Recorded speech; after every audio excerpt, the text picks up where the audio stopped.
ইরানকে দমাতে যুক্তরাষ্ট্র ও ইসরায়েলের মরিয়া চেষ্টার মধ্যেই এসেছে বিস্ফোরক এক তথ্য। আয়াতুল্লাহ খামেনির দেশটিকে মিসাইল তৈরির লাখো সরঞ্জাম পাঠাচ্ছেন প্রেসিডেন্ট শি জিনপিং। গণমাধ্যমগুলোতে এই তথ্য প্রকাশের পর এবার তোলপাড় শুরু হয়েছে ট্রাম্প নেতানিয়াহুর প্রশাসনে। নতুন এসব মিসাইল যে ইরানকে আরও অপ্রতিরোধ করে তুলবে সেই শঙ্কা ঘিরে ধরেছে দেশগুলোকে। গণমাধ্যমগুলো বলছে, ইরানের আনা এসব মিসাইলের সরঞ্জাম হাতে পাবে ইসলামী প্রতিরোধ দলগুলোও। ইসরায়েলি গণমাধ্যমগুলোর খবরে বলা হচ্ছে, চীনের কাছ থেকে অ্যামোনিয়াম পারক্লোরেট সহ ব্যালিস্টিক মিসাইল তৈরির কয়েক লাখ সরঞ্জাম আনছে ইরান। কয়েক মাসের মধ্যেই ইরানের হাতে এসব সরঞ্জাম পৌঁছে যাবে। সেসব উপাদান দিয়ে হাজারো নতুন মিসাইল নিজেদের ভান্ডারে যোগ করবে আয়াতুল্লাহ খামেনির বাহিনী। এখন যে কোনো ব্র্যান্ডের পুরাতন তৈরির জ্বালানি সহ এসব সরঞ্জাম হাতে পাবে ইরানের নেতৃত্বাধীন ইসলামী প্রতিরোধ দলগুলোও, যার মধ্যে লেবানন ও ইয়েমেনের প্রতিরোধ যোদ্ধারাও রয়েছেন। আর এই খবরে বিস্ফোরণ ঘটেছে নেতানিয়াহুর দেশটিতে। গাজায় যুদ্ধ শুরুর পর থেকেই ইসলামী প্রতিরোধ দলগুলো ইসরায়েলিদের জীবনকে বিপর্যস্ত করে তুলেছে। গেল কয়েক মাসে ইসরায়েলকে ধ্বংসস্তূপে পরিণত করেছে হুথির মিসাইল। সাগর পথের পর ইসরায়েলের আকাশ পথকেও অবরুদ্ধ করে তুলেছে প্রতিরোধ দলগুলোর ছোড়া ব্যালিস্টিক ক্ষেপণাস্ত্র।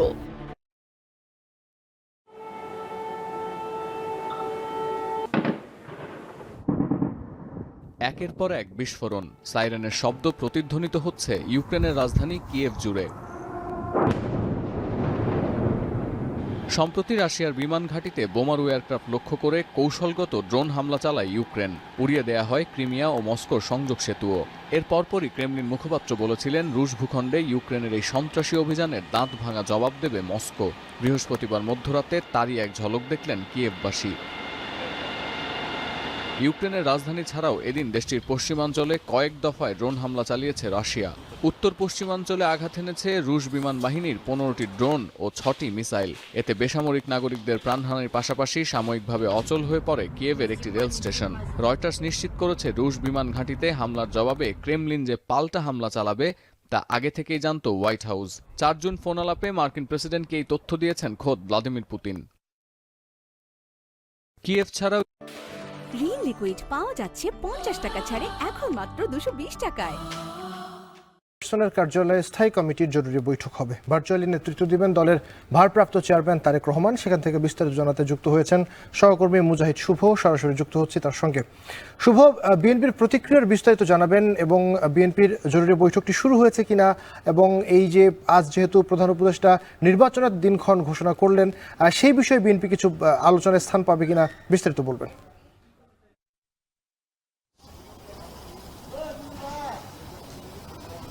আবির, প্রধান উপদেষ্টা নির্বাচনের তারিখ ঘোষণা করবার পরে, সুনির্দিষ্ট তারিখ না বললেও তিনি বলেছেন যে এপ্রিলের প্রথমার্ধে 26-এর, তারপর থেকে কিন্তু আনুষ্ঠানিক প্রথম প্রতিক্রিয়া জানিয়েছেন বিএনপির স্থায়ী কমিটির সদস্য সালাউদ্দিন আহমেদ।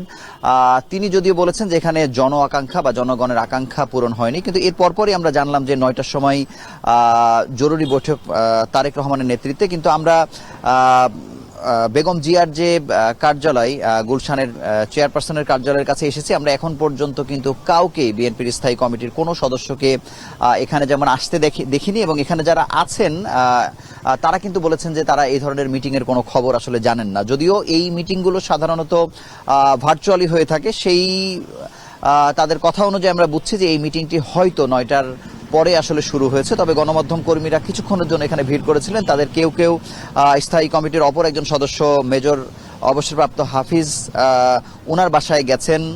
কিন্তু এখন পর্যন্ত কে ব্রিফ করবেন বা কোথায় মিটিংটি আসলে হচ্ছে সেই বিষয়ে আমরা সঠিক কোনো তথ্য জানতে পারিনি। তবে ধারণা মধ্যদুপুরে তপ্ত বাতাস স্তব্ধ করে দিল ইরান। পারস্য উপসাগরীয় এই দেশ হঠাৎই জানালো ট্রু প্রমিস অপারেশনের চেয়েও শক্তিশালী হামলার প্রস্তুতি নিয়েছে তারা। এই ব্যাপক হামলার ঘোষণা যে দখলদার ইসরায়েলকে উদ্দেশ্য করে, সেটা তো আর বলার অপেক্ষাই রাখে না। সঙ্গে পশ্চিমা দেশগুলোর জন্যও যেন বিপদ সংকেত বাজিয়ে দিল তেহরান। মধ্যপ্রাচ্যের উত্তপ্ত কূটনৈতিক মঞ্চে ফের নতুন করে ঝড় তুলেছে ইরানের ইসলামিক রেভলিউশনারি গার্ড ক্রপস আইআরজিসির সর্বোচ্চ কমান্ডার মেজর জেনারেল হোসেইন সালামির সাম্প্রতিক ঘোষণা। তিনি স্পষ্টভাবে জানিয়ে দিয়েছেন ইরান এবার যে কোনো ধরনের আগ্রাসনের বিরুদ্ধে সম্পূর্ণ প্রস্তুত, আর যদি ইসরায়েল হামলার পথে এগোয় তবে তাদের ওপর যে প্রতিক্রিয়া আসবে তা হবে অতীতের ট্রু প্রমিস অপারেশন 1 ও 2-র চেয়েও শক্তিশালী এবং ব্যাপক। মেহের নিউজ ও আল মায়াদিন টিভিতে দেয়া এক সাক্ষাৎকারে জেনারেল সালামি বলেন, ইরান তার সার্বভৌমত্ব ও জনগণের অধিকার রক্ষায় কোনো ধরনের ছাড় দেবে না। কোনো হুমকি আসলে তার জবাব হবে আগের চেয়েও বেশি কঠোর। তার কথায় যে লক্ষ্য নির্ধারণ করবে ইসরায়েল, ধ্বংসও হবে ঠিক সেইটাই। তারা এবার হজ মৌসুমে নিরাপত্তা ব্যবস্থা আরও জোরদার করেছে সৌদি আরব। হজ যাত্রীদের নিরাপত্তা নিশ্চিত করতে মক্কার চারপাশে বসানো হয়েছে মার্কিন তৈরি পেট্রিয়ট মিসাইল প্রতিরক্ষা ব্যবস্থা। সৌদি প্রতিরক্ষা মন্ত্রণালয় চলমান হজ যাত্রার সময় মক্কা এবং গ্র্যান্ড মসজিদের সুরক্ষার জন্য মোতায়েন করা মার্কিন নির্মিত রিথিয়ন MIM-104 পেট্রিয়ট ক্ষেপণাস্ত্র ব্যবস্থার ছবি প্রকাশ করেছে। সেখানে দেখা যায় মক্কার আশপাশে এই আধুনিক ক্ষেপণাস্ত্র প্রতিরক্ষা ব্যবস্থা বসানো হয়েছে। মন্ত্রণালয় জানিয়েছে এই পদক্ষেপের মাধ্যমে হজ যাত্রীদের নিরাপত্তা নিশ্চিত করাই তাদের লক্ষ্য। এবছর 15 লক্ষেরও বেশি হজ যাত্রীকে পরিচালনা করার জন্য রাজ্যটি বহু স্তরীয় নিরাপত্তা ব্যবস্থা জোরদার করেছে। উন্নত বিমান প্রতিরক্ষা এবং নজরদারি ব্যবস্থা মোতায়েন করেছে এবং বেসরকারি পুলিশের সাথে সামরিক স্থল বাহিনীর সমন্বয় বৃদ্ধি করেছে। এছাড়াও একটি পোস্টে দেখা যায় একটি সামরিক হেলিকপ্টার কাবা শরীফ ও আশপাশের এলাকায় আকাশপথে নজরদারি করছে। পেট্রিয়ট সিস্টেম অত্যাধুনিক প্রযুক্তি ব্যবহার করে তৈরি। এটি ব্যালিস্টিক মিসাইল, ড্রোন ও অন্যান্য আকাশপথের হুমকি মোকাবেলায় সক্ষম। আকাশপথে হেলিকপ্টারের নজরদারি ও নিরাপত্তা ব্যবস্থার অংশ। হজ চলাকালীন যেন কোনো ধরনের নিরাপত্তা ঝুঁকি না থাকে তা নিশ্চিত করতেই এই পদক্ষেপ নেওয়া হয়েছে। সৌদি কর্মকর্তারা বলেন, হজ যাত্রীদের নিরাপত্তা প্রধান অগ্রাধিকার। তাদের সুরক্ষার জন্য সম্ভাব্য সব ধরনের ব্যবস্থা গ্রহণ করা হয়েছে। কিছু সোশ্যাল মিডিয়া ব্যবহারকারী অনুমান করছে যে এটি ইয়েমেনি বিদ্রোহী গোষ্ঠীদের বিরুদ্ধে শক্তি প্রদর্শন, যাদের বিরুদ্ধে সৌদি আরব 2015 সাল থেকে লড়ে আসছে। সানজিদা রহমান, কালবেলা। এবার ইসরায়েলকে ইরান জবাব দেবে 8 ঘন্টার ভেতরে। সম্প্রতি আন্তর্জাতিক অঙ্গনে একটি সংবাদ বেশ আলোচনায় এসেছিল, যেখানে বলা হয়েছিল মাত্র 7 ঘন্টার প্রস্তুতিতে ইরানে হামলা চালাতে সক্ষম ইসরায়েল। তাদের এই কথার করা জবাব আসলো ইরানের কাছ থেকে। কি সেই জবাব? আর ইসরায়েল ইরান সাম্প্রতিক উত্তেজনার মাঝে যদি যুদ্ধ লেগেই যায় তবে ইরানের প্রস্তুতি বা কেমন, তার বিস্তারিত জানাতে ইনসাইড স্টোরিতে আপনাদের সাথে আছি আমি আফরিদা ইফরাত। ছোট সাইকেল কিনছিলাম হাউস করিয়া, রুটি গলা খায়া আমি আবার রওনা দিলাম সাইকেল নিয়ে। কোনো রেকর্ড বইয়ে নাম তুলতে নয়, উদ্দেশ্য নয় সামাজিক যোগাযোগ মাধ্যমে ভাইরাল হওয়া। ঢাকা থেকে সাইকেলে করে 200 কিলোমিটার পথ পাড়ি দেওয়ার এই গল্পটা এক অসহায় বাবার। ছেলেকে মানুষের মতো মানুষ করতেই রিক্সা চালক মোহাম্মদ রাজুর এত পরিশ্রম। ছেলের একটি সাইকেলের ভীষণ দরকার, রক্ত ঘাম করা পয়সায় সেই সাইকেলটিও কিনেছেন বাবা। তবে ঢাকা থেকে পরিবহনে করে গাইবান্ধা নেওয়ার খরচটা জোগাড় করতে পারেননি, তাই নিজের পরিশ্রমী পায়ে খুঁজে নিয়েছেন শেষ ভরসা। ছেলে রিজওয়ানের জন্য কেনা সাইকেল সমেত বাসে করে আসার জন্য 3000 টাকার প্রয়োজন ছিল রাজুর। তবে পকেটে সাকুল্যে 2500 টাকা। আপাত দৃষ্টিতে মনে হতে পারে 500 টাকা আর এমন কি, তবে ওই 2500-এর মধ্যেই যে পরিবারের ঈদের খরচের সমীকরণ মেলাতে হতো রাজুকে। তাই 200 কিলোমিটারের কষ্টসাধ্য সাইকেল যাত্রার সিদ্ধান্ত নেন তিনি। আমি চিন্তা ভাবনা করিয়া খাটিকুটি করিয়া কিছু টাকা সংসারে দিয়া তারপরে কিছু টাকা আমার পোলার লাইগা ব্যবস্থা করিয়া আমি একটা দুঃখ করিয়া একটা ছোট সাইকেল কিনছিলাম হাউস করিয়া। সাইকেলটা বাড়ি নিয়ে আসার জন্য আমি আবদুল্লাপুরে আসলাম, চরিয়া আবদুল্লাপুরে আসি। আমার কাছে সাইকেলটার দাম টিকিট চাইলে 2000 টাকা, আমার কাছে আছে 2200 টাকা। এই 2200 টাকা দিয়ে যদি টিকিট করি তাহলে আমার ভাই পোলাপান খাবি কি, সাইকেলটাও নিয়ে যেতে পারবো না। বৃহস্পতিবার ভোর 5টায় মোয়াখালী থেকে গাইবান্ধার পলাশবাড়ির উদ্দেশ্যে রওনা করেন। সাইকেল চালিয়ে বগুড়া যখন পৌঁছেছেন তখন ঘড়ির কাঁটা অতিক্রম করেছে 21 ঘন্টা। মহাসড়কে মধ্যরাতে একজন সাইকেল আরোহীকে দেখে তল্লাশির জন্য থামানো হয় চেকপোস্টে। সেখানে রাজুর গল্প জেনে সহায়তার হাত বাড়ায় সেনাবাহিনী। একটি ট্রাকে সাইকেল সহ রাজুর যাওয়ার ব্যবস্থা করে দেন দায়িত্বরত সেনা সদস্যরা। সঙ্গে পথে খাবারের জন্য দেন কিছু শুকনো খাদ্যদ্রব্য। আস্তে আস্তে এই যে আজকে বগুড়া স্ট্যান্ডে আসিয়া দম নিয়ে একটা রুটি কলা খায়া আমি আবার রওনা দিলাম সাইকেল নিয়ে বাসা মুখে। সেনাবাহিনী এখানে আমাকে অনেক কাজ জানার জন্য অনেকে কিছু মানে খাওয়া খাদ্য হাবি যাবে এলে অনেকে প্রসেস করতেছে আমাকে খাওয়ানোর জন্য বা খাওয়াইতেছে। শত শত নেতিবাচক শিরোনামের ভিড়ে আশার আলো দেখায় রাজুদের গল্প। একই সঙ্গে প্রশ্ন ছুড়ে দেয় বিদ্যমান সমাজ বাস্তবতার মুখেও। দেশ স্বাধীনের 54 বছরে একজন দিনমজুরের ভাগ্য আসলে কতটা বদলেছে, আর অসহায় মানুষের পাশে মানবিকতার হাত বাড়ানো মানুষের সংখ্যাটাই বা এত দ্রুত কমছে কেন? প্রিয় দেশবাসী, আমি জানি আগামী জাতীয় নির্বাচন কখন হবে সে বিষয়ে সিদ্ধান্ত জানার জন্য রাজনৈতিক দল ও জনগণের মধ্যে বিপুল আগ্রহ রয়েছে। আমি বারবার বলেছি এই নির্বাচন ডিসেম্বর থেকে আগামী বছরের জুনের মধ্যে অনুষ্ঠিত হবে। এই সময়ের মধ্যে দেশের নির্বাচন উপযোগী পরিবেশ সৃষ্টির জন্য যা যা করা দরকার সরকার তাই করছে। এখানে মনে রাখা জরুরি, বাংলাদেশ স্বাধীনতার পর থেকে যতবার গভীর সংকটে নিমজ্জিত হয়েছে তার সবগুলোরই প্রধান কারণ ছিল ত্রুটিপূর্ণ নির্বাচন। ত্রুটিপূর্ণ নির্বাচন প্রক্রিয়ায় বারবার ক্ষমতা কক্ষিগত করার মধ্য দিয়ে একটি রাজনৈতিক দল বর্বর ফ্যাসিস্টে পরিণত হয়েছিল। এই ধরনের নির্বাচন যারা আয়োজন করে তারা জাতির কাছে অপরাধী হিসেবে চিহ্নিত হয়ে যায়। এমন নির্বাচনের মধ্য দিয়ে যে দল ক্ষমতায় আসে তারাও জনগণের কাছে ঘৃণিত হয়ে থাকে। এই সরকারের একটি বড় দায়িত্ব হলো একটি পরিচ্ছন্ন, উৎসবমুখর, শান্তিপূর্ণ, বিপুলভাবে অংশগ্রহণের পরিবেশে একটি নির্বাচন অনুষ্ঠান করা, এমন একটি নির্বাচন আয়োজন করা যাতে করে দেশ ভবিষ্যতে নতুন সংকটে না পড়ে। এই জন্য সবচেয়ে বেশি গুরুত্বপূর্ণ হলো প্রাতিষ্ঠানিক সংস্কার। যেই প্রতিষ্ঠানগুলো নির্বাচনের সঙ্গে সরাসরি জড়িত সেগুলোতে যদি সুশাসন নিশ্চিত করা না যায় তাহলে ছাত্র জনতার সকল আত্মত্যাগ বিফলে যাবে। সংস্কার, বিচার, নির্বাচন এই তিনটি ম্যান্ডেটের ভিত্তিতে আমরা দায়িত্ব গ্রহণ করেছিলাম। সেই বিবেচনায় আগামী রোজার ঈদের মধ্যে সংস্কার ও বিচারের বিষয়ে আমরা একটি গ্রহণযোগ্য জায়গায় পৌঁছতে পারব বলে বিশ্বাস করি। বিশেষ করে মানবতা বিরোধী অপরাধের বিচার, যা কিনা জুলাই গণ অভ্যুত্থানের শহীদদের প্রতি আমাদের সম্মিলিত দায়, সেই বিষয়ে আমরা দৃশ্যমান অগ্রগতি দেখতে পারব। এতে আমাদের উপর আপনাদের অর্পিত ম্যান্ডেট ন্যূনতম হলেও বাস্তবায়ন করে যেতে পারব। সেই বিবেচনায় ও ইতিহাসের সবচেয়ে অবাধ, সুষ্ঠু, প্রতিদ্বন্দ্বিতামূলক ও গ্রহণযোগ্য নির্বাচন আয়োজনের জন্য সকল পক্ষের সঙ্গে আমরা আলোচনা করেছি।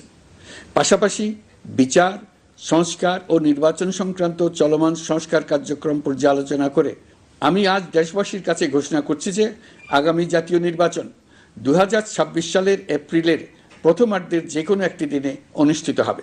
এই ঘোষণার ভিত্তিতে নির্বাচন কমিশন উপযুক্ত সময়ে আপনাদের কাছে নির্বাচনের বিস্তারিত রোডম্যাপ প্রদান করবে।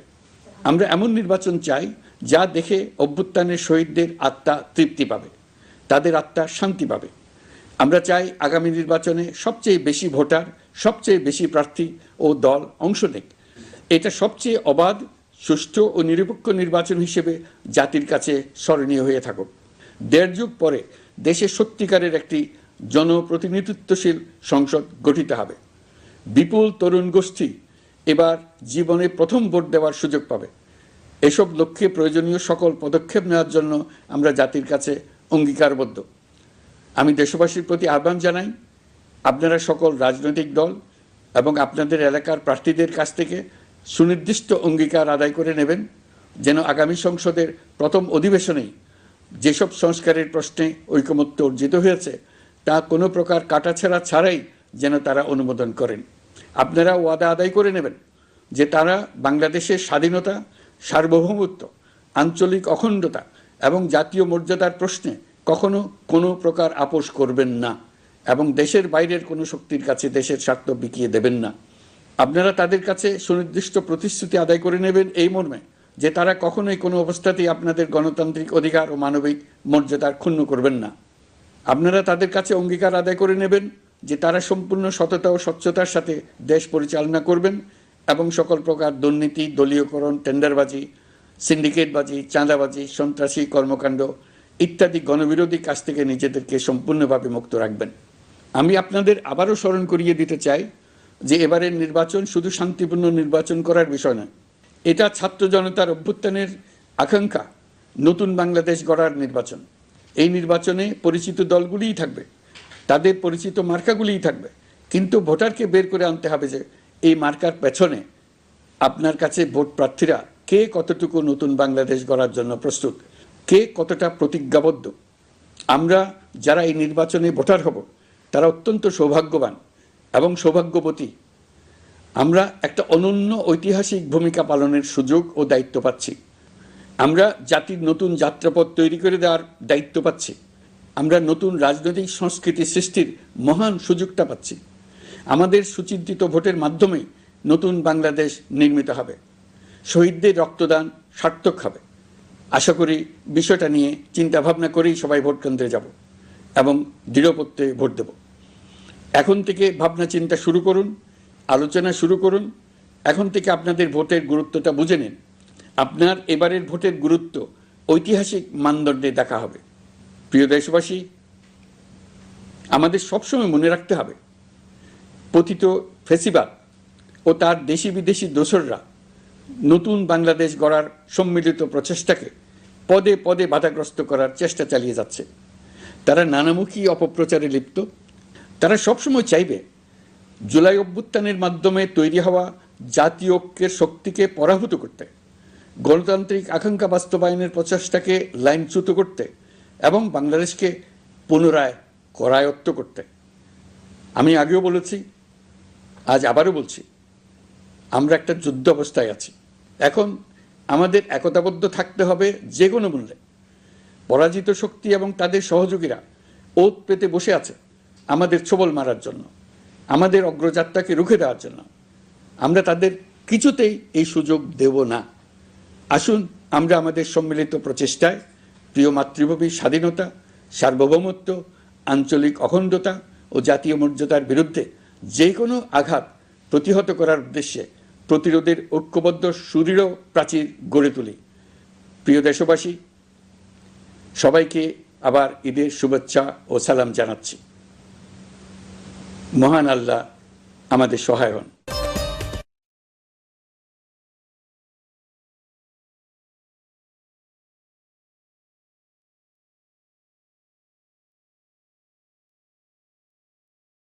আর এই মুহূর্তে আমরা যেতে চাই আমাদের সহকর্মী রাশেদ আনিসের কাছে।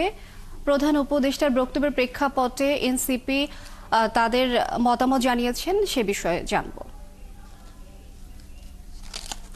রাশেদ, আপনি নিশ্চয়ই শুনছেন, আপনি আমাদেরকে জানাবেন যে কি প্রতিক্রিয়া জানলেন এবং সেখানকার পরিস্থিতি একটু জানতে চাই আপনার কাছ থেকে।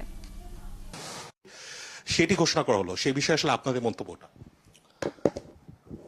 আমরা প্রথম থেকেই বলে আসছিলাম জাতীয় নাগরিক পার্টির পক্ষ থেকে যে বিচার, সংস্কার এবং নির্বাচন এই সরকারের এই তিনটি প্রধান কর্তব্য। তো আজকের প্রধান উপদেষ্টার বক্তব্যে শুধু নির্বাচনের রোডম্যাপ না, এই তিনটি বিষয় সম্পর্কে কিন্তু উনি আলোচনা করেছেন যে আমাদের নির্বাচন ব্যবস্থা সহ আমাদের রাষ্ট্রের একটা প্রাতিষ্ঠানিক সংস্কার প্রয়োজন এবং বিচারের বিষয়টাকে গুরুত্ব দেওয়া হয়েছে। যদিও আমরা লাস্ট যখন কথা বলেছিলাম প্রধান উপদেষ্টার সাথে, যখন আমরা আলোচনায় সর্বদলীয় বৈঠকে আমরা বলেছিলাম যে জুলাই সনদ ঘোষণার পরেই যাতে নির্বাচনের তারিখ বা মাসটা ঘোষণা করা হয়। তারপরে উনি জুলাই সনদের আগেই নির্বাচনের সম্ভাব্য মাস এপ্রিলের প্রথমার্ধ এটি উনি বলেছেন, যেহেতু কিছু রাজনৈতিক দল এবং জনগণের একটা অংশ নির্বাচনের তারিখটি জানতে চাচ্ছিল বা একটা শঙ্কার কথা বলা হচ্ছিল, তাদেরকে হয়তো আশ্বস্ত করার জন্যই এটি বলেছেন। তবে এই গণ অভ্যুত্থান এবং জনগণের বৃহত্তর অংশকে আশ্বস্ত করার জন্য আসলে জুলাই সনদ যেটা, সেটি অতীব জরুরি। রাষ্ট্রের কি কি সংস্কার হচ্ছে এবং জুলাই ঘোষণাপত্র আমাদের এই জুলাই শহীদদের যে সাংবিধানিক স্বীকৃতি এবং জুলাইয়ের ইতিহাস সংরক্ষণের জন্য যেটি 30 কার্যদিবস বলা হয়েছিল, আর কয়েকটি কার্যদিবস আছে ঈদের পরে। তো আমরা আশা করব সেটা নির্ধারিত সময়ের মধ্যে হবে এবং উনি আজকের বক্তব্য যেটা বলেছেন যে জুলাই মাসের মধ্যে জুলাই ঘোষণাপত্র আসবে। তো জুলাই ঘোষণাপত্র যদি ঐক্যমত্যের ভিত্তিতে সংস্কারের রূপরেখাটি আসে এবং এর পরবর্তীতে লেভেল প্লেইং ফিল্ড তৈরি করে নির্বাচনের দিকে যেতে পারে। আমাদের যেই এপ্রিল মাস বলেছেন, আমাদের নির্বাচনের তারিখ নিয়ে আমরা এর আগেও বলেছি। আমাদের জুলাই যদি সংস্কার এবং বিচার প্রক্রিয়াটা নিশ্চিত হয় এবং তার রোডম্যাপটা তৈরি থাকে, তাহলে নির্বাচন ডিসেম্বর থেকে জুন যে কোনো সময়ের মধ্যেই হতে পারে। সেটা এপ্রিল উনি বলেছেন, সেটা এপ্রিলও হতে পারে। তো জুলাই সনদটাই আমাদের এই মুহূর্তে এখন প্রধান দাবি, যে জুলাই ঘোষণাপত্র এবং জুলাই সনদ এটি যাতে উনি ওনার প্রতিশ্রুতি রক্ষা করেন। আর নির্বাচনের যেহেতু মাসটি ঘোষণা করা হয়েছে, ফলে সেটার জন্য আমরা নির্বাচন কমিশন পুনর্গঠনের কথা বলেছি, যে লেভেল প্লেইং ফিল্ডের জন্য এই নির্বাচন কমিশন দিয়ে সেটি সম্ভব না। তাহলে সেই প্রক্রিয়াগুলো যাতে দ্রুত শুরু হয়, এটা আমাদের আহ্বান থাকবে সরকারের প্রতি। মাননীয় প্রধান উপদেষ্টার ভাষণ আমরা শুনলাম, এটা দীর্ঘ ভাষণ। সেই ভাষণে অনেক কিছু তিনি উল্লেখ করেছেন, এই সরকারের কৃতিত্ব এবং কর্মকাণ্ড, ভবিষ্যতে কী করতে চান ইত্যাদি। তার ফাঁকে এক পর্যায়ে তিনি জাতীয় সংসদ নির্বাচনের একটা সুনির্দিষ্ট সময় ঘোষণা করেছেন। আগামী বছরের এপ্রিলের প্রথমার্ধে যে কোনো দিন জাতীয় সংসদ নির্বাচন অনুষ্ঠিত হতে পারে। এই বিষয়ে আমাদের প্রতিক্রিয়া হচ্ছে যে জাতির প্রত্যাশা পূরণ হয়নি। তিনি বাংলাদেশের সকল রাজনৈতিক দলের মধ্যে বিএনপি সহ আমাদের সমমনা এবং যুগপৎ আন্দোলনে যারা শরিক ছিলেন তারা সহ গণতান্ত্রিক রাজনৈতিক শক্তিসমূহের অধিকাংশ দল, 50-এরও অধিক দল ডিসেম্বরের মধ্যেই নির্বাচনের দাবি জানিয়ে আসছিলেন দীর্ঘদিন থেকে। আমরা যৌক্তিকভাবে ডিসেম্বরের ভিতরেই নির্বাচন অনুষ্ঠানের জন্য আমাদের বক্তব্য সবসময় উপস্থাপন করেছি, যুক্তি সহকারে এবং বিভিন্ন কারণ দেখিয়ে। কিন্তু তিনি সেই বিষয়টি আমলে না নিয়ে এমন একটি সময়ে নির্বাচনের সময় ঘোষণা করেছেন, যেই সময় বলতে গেলে বাংলাদেশের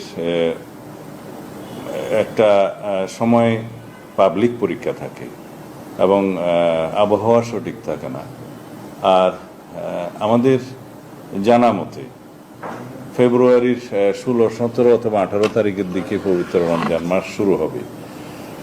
সেই সময় থেকে এক মাস রমজানের সময় এবং ঈদের পরে সেটা সমাপ্ত হবে মার্চের শেষ সপ্তাহে অথবা তার কয়দিন আগে।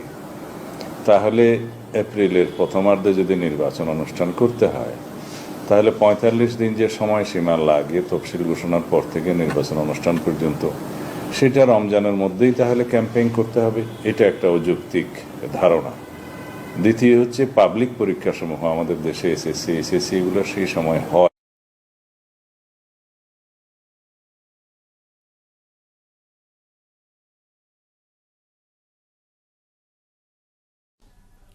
সৈকত, প্রধান উপদেষ্টা বলেছেন এপ্রিলের প্রথমার্ধের যে কোনো সময় নির্বাচন অনুষ্ঠিত হতে পারে।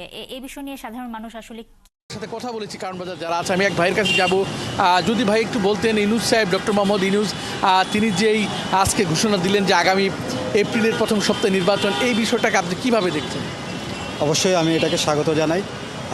গত আগস্ট পরবর্তী সময় থেকে যে রাজনৈতিক সংকট এবং শূন্যতা আমাদের রাষ্ট্রীয় জীবনে তৈরি হয়েছে, সেখানে নুসরাত শুনছিলেন যে আমরা দুজন মানুষের মুখে থেকে শুনলাম তারা আগামী নির্বাচনটা নিয়ে তাদের মন্তব্য জানালেন।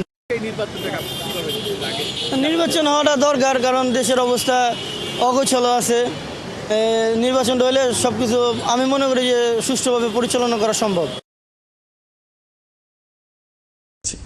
আমি গত বছর সেপ্টেম্বর মাসে জাতিসংঘ সাধারণ পরিষদে রোহিঙ্গা বিষয়ক একটি আন্তর্জাতিক সম্মেলন অনুষ্ঠানের আহ্বান জানিয়েছিলাম। আপনারা জেনে খুশি হবেন, জাতিসংঘের সকল সদস্য রাষ্ট্র এই বিষয়ে একমত হয়েছেন এবং তারা একটি উচ্চ পর্যায়ের আন্তর্জাতিক সম্মেলন আয়োজনের সিদ্ধান্ত নিয়েছে। এই বছর সেপ্টেম্বর মাসে যুক্তরাষ্ট্রের নিউ ইয়র্কে এই সম্মেলনটি অনুষ্ঠিত হবে। একই সাথে রোহিঙ্গাদের প্রত্যাবাসনের জন্য আমরা আন্তর্জাতিক জনমত গঠন করতে পেরেছি। গত মার্চ মাসে বাংলাদেশ সফরে এসে জাতিসংঘের মহাসচিব অ্যান্টোনিও গুতেরেস পরিষ্কারভাবে ঘোষণা করেছেন যে মিয়ানমারের প্রত্যাবাসনই রোহিঙ্গা সমস্যার একমাত্র সমাধান। প্রত্যাবাসনের বিষয়ে আরেকটি বড় অগ্রগতি হচ্ছে মিয়ানমার সরকার কর্তৃক প্রত্যাবাসনযোগ্য রোহিঙ্গাদের সর্বপ্রথম তালিকা ঘোষণা। গত এপ্রিল মাসে ব্যাংককে বিমস্টেক সম্মেলনের সাইডলাইনে আলোচনার সময় মিয়ানমার সরকার প্রথমবারের মতো 1,80,000 রোহিঙ্গা প্রত্যাবাসনযোগ্য বলে ঘোষণা করেছে। রোহিঙ্গাদের প্রত্যাবাসনে ও আমাদের সীমান্তের নিরাপত্তা নিশ্চিত করতে মিয়ানমারের সরকার সহ সেখানকার বিদ্রোহী গোষ্ঠীর সাথে আনুষ্ঠানিক ও অনানুষ্ঠানিক যোগাযোগ রাখা হচ্ছে। আমরা যত দেশেই সফর করেছি সব দেশেই রোহিঙ্গা সংকট মোকাবেলায় রাষ্ট্রীয় নেতা ও সরকারের প্রতিনিধিদের সঙ্গে আলোচনা করেছি, তাদের সহযোগিতা চেয়েছে। তারা ইতিবাচকভাবে আমাদের আহ্বানে সাড়া দিয়েছেন। জাতিসংঘের মহাসচিব গত মার্চ মাসে ঢাকা সফরকালে রাখাইন রাজ্যে মানবিক বিপর্যয়ের মোকাবেলার জন্য একটি ত্রাণ চ্যানেলের প্রস্তাব করেছিলেন।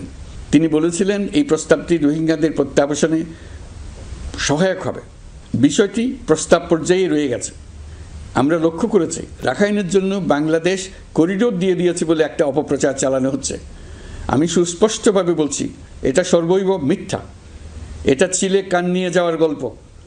যারা অসত্য কল্পকাহিনী বানিয়ে বাংলাদেশের মানুষকে ক্রমাগত বিভ্রান্ত করে অশান্তি সৃষ্টিতে নিয়োজিত, এটা তাদেরই শিল্পকর্ম। আপনারা এই বিষয়ে হুঁশিয়ার থাকবেন, কোনোভাবেই বিভ্রান্ত হবেন না। এসব অপপ্রচার সত্ত্বেও আমরা লক্ষ্যচ্যুত হব না। এই জটিল সমস্যাটি সমাধানে আমাদের কাজ চালিয়ে যাব।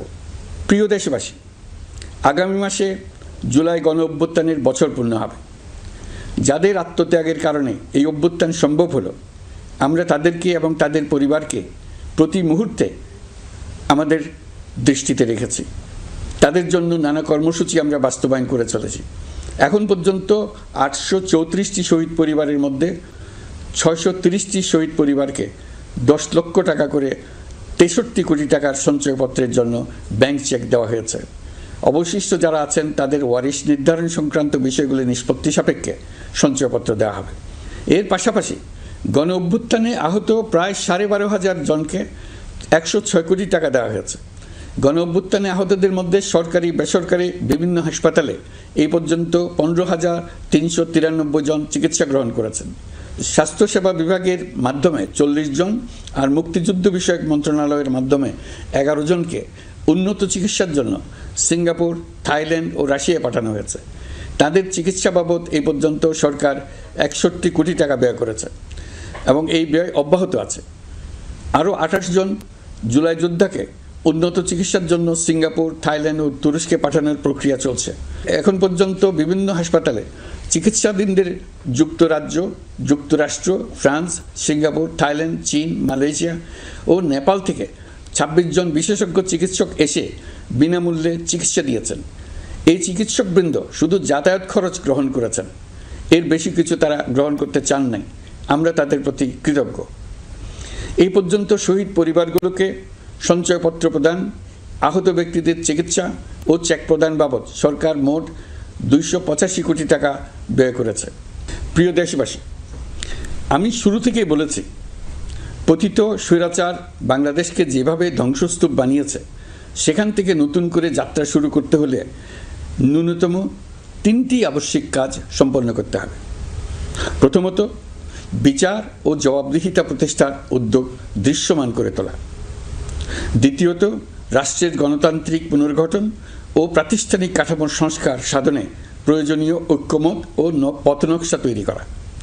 তৃতীয়ত, একটি অবাধ, সুষ্ঠু ও শান্তিপূর্ণ নির্বাচন আয়োজন করে ক্ষমতা হস্তান্তরের গণতান্ত্রিক প্রক্রিয়া সম্পন্ন করা।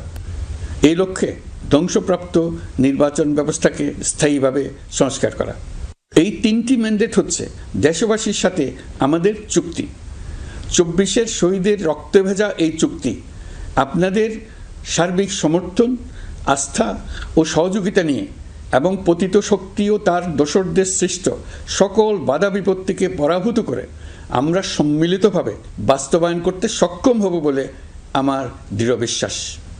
গত বছর জুলাই-আগস্ট মাসে সংঘটিত হত্যাযজ্ঞ সহ বিগত 16 বছরের গুম খুন নির্যাতনের সত্য উদ্ঘাটন এবং আর্থিক খাতের সীমাহীন দুর্নীতি, অনিয়ম ও অপরাধের বিচার প্রক্রিয়া আমরা শুরু করেছি।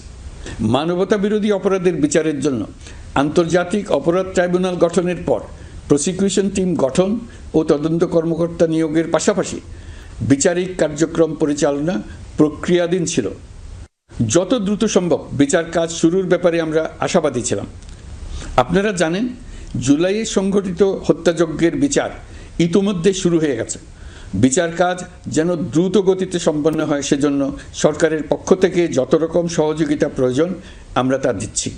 বিচারের জন্য আন্তর্জাতিক অপরাধ ট্রাইব্যুনালের এজলাস কক্ষ ডিজিটাল প্রযুক্তিতে সমৃদ্ধ করা হয়েছে। ইতিহাসে প্রথমবারের মতো কোনো বিচার পর্ব আদালতের অনুমতিক্রমে সরাসরি কিংবা রেকর্ডকৃত পদ্ধতিতে গণমাধ্যমে প্রচারিত হচ্ছে। আমরা বিশ্বাস করি এতে করে বিচার বিভাগের প্রতি মানুষের আস্থা বাড়বে, বিচার নিয়ে অপপ্রচার বন্ধ হবে। প্রসিকিউশন বলছে, বিগত সরকার পতনের পর তাদের আজ্ঞাবহ ব্যক্তিরা বিভিন্ন গুরুত্বপূর্ণ সাক্ষ্য প্রমাণ বিনষ্ট করার চেষ্টা করেছে। থানা, হাসপাতাল সহ গুরুত্বপূর্ণ স্থানের দলিলপত্র পুড়িয়ে বা লুকিয়ে নষ্ট করার চেষ্টা করা হয়েছে। বিভিন্ন অপরাধমূলক স্থাপনার আকার আকৃতি, দেয়াল ইত্যাদি ভেঙে এবং বিকৃত করে প্রমাণ লুকানোর চেষ্টা করা হয়েছে। বিভিন্ন ডিজিটাল এভিডেন্স যেমন ভিডিও, অডিও, ইন্টারনেট ডেটা যেগুলো ডিলিট বা ধ্বংস করার চেষ্টা করা হয়েছে, তদন্ত কর্মকর্তারা সর্বাধুনিক প্রযুক্তি ব্যবহার করে সেগুলো রিকভার এবং রেস্টোর করার কাজ করছেন। এই কাজে আমরা দেশবাসীর কাছেও সহযোগিতা কামনা করছি। স্বৈরাচারী সরকারের আমলে গত 16 বছরে রাজনৈতিক ভিন্নমত দমনের জন্য বিপুল সংখ্যক মানুষকে গুম করা হয়েছিল। এই মানুষগুলোকে এমন সব বন্দিশালায় আটকে রাখা হয়েছিল যাদের কোনোটির আয়তন ছিল মাত্র 3 ফিট বাই 3 ফিট। গুমের ঘটনা তদন্ত ও এই ভয়াবহ অপরাধের সঙ্গে যারা জড়িত তাদের বিচারের জন্য একটি স্বাধীন গুম সংক্রান্ত কমিশন নিরলসভাবে কাজ করে যাচ্ছে। তারা গুমের এমন রোমহর্ষক ঘটনা আবিষ্কার করেছে যা নিষ্ঠুরতার চূড়ান্ত সীমা ছাড়িয়ে গেছে।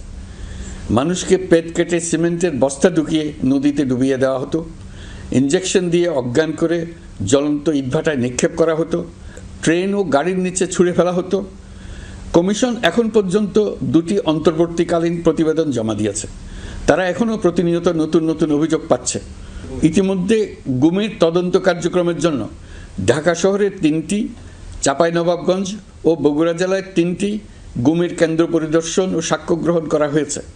তদন্ত কাজে মানুষের সম্পৃক্ততা বাড়াতে বিশ্ববিদ্যালয়, মাদ্রাসা পর্যায়ে গণশুনানি গ্রহণ করা হয়েছে। মোট 8 শতাধিক শিক্ষার্থী, শিক্ষক, সাধারণ মানুষ গণশুনানিতে অংশ নিয়েছেন। গুম সংক্রান্ত বেশ কিছু অভিযোগ ইতোমধ্যে আন্তর্জাতিক অপরাধ ট্রাইব্যুনালের তদন্ত সংস্থার কাছে জমা হয়েছে। এছাড়াও এই সংক্রান্ত একটা আইন প্রণয়নের কাজ প্রায় শেষ পর্যায়ে আছে। অল্প কিছুদিনের মধ্যেই এটি চূড়ান্ত হবে বলে আশা করছি। গত 16 বছর ধরে এদেশের প্রতিটি স্তরে অপরাধ, অনিয়ম, দুর্নীতির ভাইরাস ছড়িয়ে পড়েছিল। এই রোগাক্রান্ত রাষ্ট্র ব্যবস্থাকে রোগমুক্ত করে জনগণের কল্যাণমুখী করতে হলে আমাদের রাজনৈতিক দলগুলোর সক্রিয় অংশগ্রহণ জরুরি। আমরা দায়িত্ব নেবার পর থেকেই রাজনৈতিক দলগুলোর সাথে নিয়মিত যোগাযোগ রেখেছি। বিভিন্ন ইস্যুতে রাজনৈতিক নেতাদের সঙ্গে আলাদা এবং একত্রিতভাবে বৈঠক করেছি। সর্বশেষ গত মাসের শেষ সপ্তাহেও বিভিন্ন রাজনৈতিক দলের নেতৃবৃন্দের সঙ্গে আমি বৈঠক করেছি এবং চলতি সপ্তাহে জাতীয় ঐক্যমত কমিশনের 2য় পর্বের আলোচনা শুরু করেছি। সরকার পরিচালনায় তারা তাদের গুরুত্বপূর্ণ মতামত তুলে ধরেছেন। রাজনৈতিক দলগুলো শুরু থেকে আমাদের সাথে সহযোগিতা করে আসছেন এবং সবসময় তারা সহযোগিতা অব্যাহত রাখার প্রতিশ্রুতি দিয়েছেন। প্রিয় দেশবাসী, আপনাদের নিশ্চয় মনে আছে জুলাই গণঅভ্যুত্থানের নেতৃত্ব অংশ নেওয়া শিক্ষার্থীরা একটি জুলাই ঘোষণাপত্র দেওয়ার কথা জানিয়েছিল। তারা আমাকেও সেখানে আমন্ত্রণ জানায়। আমি বলেছিলাম দেশের সকল রাজনৈতিক ব্যক্তিবর্গ, নাগরিক সমাজের প্রতিনিধি সহ অন্যদের সঙ্গে নিয়ে সকলে মিলে এই ঘোষণাপত্র দেওয়া ভালো হবে। এর পাশাপাশি আগামী জুলাই মাসেই সকল রাজনৈতিক দলের ঐকমত্যের ভিত্তিতে একটি জুলাই